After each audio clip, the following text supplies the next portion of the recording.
অসম ৰাজ্যিক মানৱ অধিকাৰ আয়োগ আৰু পুলিচ দায়বদ্ধতা কমিশ্যন দুয়োটা সংস্থা যিকেইটাই স্বতন্ত্ৰভাৱে কাম কৰিব লাগে বিভিন্ন ধৰণৰ ৰাইজৰ অভিযোগ থাকিলে দুয়োটাকে দুটা গোচৰ দিছোঁ। অসম আৰক্ষীৰ এজন ইন্সপেক্টৰ ভাৰ্গৱ বৰবৰাৰ বিৰুদ্ধে, যিহেতু তেখেতৰ বিৰুদ্ধে এতিয়া বহুত অভিযোগ আহিছে যে তেখেতে গোৱালপাৰাত থাকোঁতে বা দীঘলী পুখুৰীত যেতিয়া গছ কটাৰ বিৰুদ্ধে কটন কলেজৰ ছাত্ৰসকলে প্ৰতিবাদ কৰি আছিল আৰু সিদিনা জ্ঞানদীপ হাজৰিকা নামৰ এজন ছাত্ৰক অতি অশালীন ব্যৱহাৰ কৰিছে।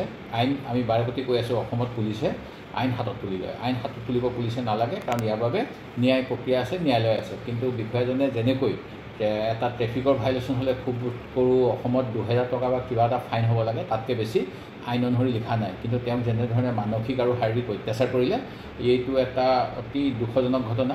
আৰু পাণবজাৰৰ নিচিনা জনবহুল জেগা এটাত হৈছে, ফেঞ্চি বজাৰ নিচিনা জনবহুল জেগাত এই ঘটনাবিলাক একেজন বিষয়াই কৰি আহিছে। এইটো চিন্তা কৰিব লগা। অসমৰ বিভিন্ন অঞ্চলত জনগোষ্ঠী জনজাতি আছে, তেওঁলোকক এনেকুৱা ধৰণৰ কিছুমান বিষয়াই বৰ্বৰ অত্যাচাৰ কৰিছে নেকি ইউনিফৰ্মৰ পিন্ধি লৈ, সেইটো এটা চাবলগীয়া কথা। সেইকাৰণে গোটেই কথাখিনি মই চাবলৈ কৈছোঁ। আৰু এইটোও ঠিক যে DGP প্ৰকাশ সিঙে সুপ্ৰিম কোৰ্টত এটা গোচৰ দিছিল, তাত সুপ্ৰিম কোৰ্টে ৰায় দিছিল যে পুলিচৰ কোনে প্ৰমোশ্যন পাব, কাক ক'ত পষ্টিং দিব, এইখিনি বহুত সূক্ষ্মভাৱে চাই পেলাই ট্ৰেন্সফাৰ পষ্টিংবিলাক হ'ব লাগে। অসমত এনেকুৱা হৈছেনে নাই নাজানো, সেই গতিকে এই কথাবিলাকৰো জবাবদিহি হ'ব লাগে। কাৰণ যিসকলে এই কমিশ্যনবিলাকত আছে, আমি সেইবিলাক অকল এটা প্ৰশাসনিক ব্যৱস্থা আৰু আইনৰ হাত সাৰিবলৈ তেওঁলোকক বহাই থৈছোঁ নে তেওঁলোকে ৰাইজৰ এনেকুৱা অভিযোগ হ'লে কাম কৰিব, সেই কথাটো এটা প্ৰশ্ন আহি যায়। সেই গতিকে মই এইখিনি কৰিছোঁ। মই তেখেতৰ ওপৰত তৎকালীনভাৱে বৰখাস্ত কৰি দৃষ্টান্তমূলক শাস্তি এটা নিদৰ্শন দিবলৈ মুখ্যমন্ত্ৰীক আহ্বান জনাইছোঁ, যাতে এই ঘটনাৰ পিছত আৰক্ষী কিছু সচেতন হ'ব লাগিছিল। তিনিচুকীয়াত এনেকুৱা ঘটনা হৈছে বুলি গম পাইছিলোঁ, যোৰহাটত হৈছে, শিৱসাগৰত হৈছে। সেই গতিকে তেওঁলোকে নিজৰ পোচাকৰ অপব্যৱহাৰ কৰি আছে। সেই গতিকে এজনৰ যদি শাস্তি হয়, ভৱিষ্যতে কিজানি সংশোধন হ'ব। দিৱস, সেই প্ৰেছ দিৱসৰ দিনাখন অসম আৰক্ষীয়ে মোৰ সমষ্টি নাজিৰাত ONGC কলনীলৈ আইডেণ্টিটি কাৰ্ড থকা দুজন সাংবাদিক যাব লওঁতে তেওঁলোকক অশালীন ব্যৱহাৰ কৰাৰ উপৰিও তেওঁলোকক মাৰিবলৈ বন্ধুক উলিয়াই লৈছিল বুলিও অভিযোগ পাইছোঁ। আৰু ঠিক তেনেকৈ যোৱাকালি যোৰহাটত এগৰাকী মহিলাৰ সন্তানকো অপব্যৱহাৰ কৰিছে, এগৰাকী মানে অশালীন ব্যৱহাৰ কৰিছে, অত্যাচাৰ কৰিছে এগৰাকী আৰক্ষীয়ে।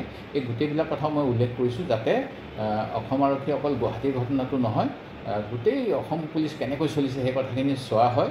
আৰু এটা দৃষ্টান্তমূলক শাস্তি মই কামনা কৰোঁ, কাৰণ এনেকুৱা কৰিলেহে বোধ কৰোঁ পুলিচে অলপমান ৰাইজৰ কথা চিন্তা কৰিব। যদিও তেওঁলোকৰ জনহিতাৰ্থে জনসেৱাৰ্থে বুলি লিখা থাকে। মোদী ডাঙৰীয়া আহি ইয়াত অসম আৰক্ষীক স্মাৰ্ট পুলিচ কৰিম বুলি কৈছিল। আমাৰ মুখ্যমন্ত্ৰীয়ে SP, DC, OC বিলাকৰ লগতো ডাইৰেক্ট কনফাৰেঞ্চ কৰে, ভিডিঅ' কনফাৰেঞ্চ কৰে, গুৱাহাটীলৈ আনি পেলাই তেওঁলোকৰ লগত কনফাৰেঞ্চ কৰে। তাৰপিছতো তেখেতৰ আহ্বান যে পুলিচৰ এটা মানৱীয় গুণ থাকিব লাগে, মানৱীয় দিশ থাকিব লাগে, তাৰপিছতো এনেকুৱা ঘটনা অহৰ্নিশে হৈ থকাটোত বিষয়াসকলৰ মনিটৰিঙৰ অভাৱ নে তেওঁলোকৰ ৰাজনৈতিক পৃষ্ঠপোষকতা আছে। অসমত বিভিন্ন ধৰণৰ আন্দোলন হৈ আছে। আন্দোলনবিলাক যদি এনেকুৱা দমন কৰি পুলিচে ৰখাব বিচাৰে, তেতিয়াহ'লে গণতন্ত্ৰ ধ্বংস হ'ব। সেই গতিকে মই দুয়োটা কমিশ্যনৰ হস্তক্ষেপ বিচাৰোঁ।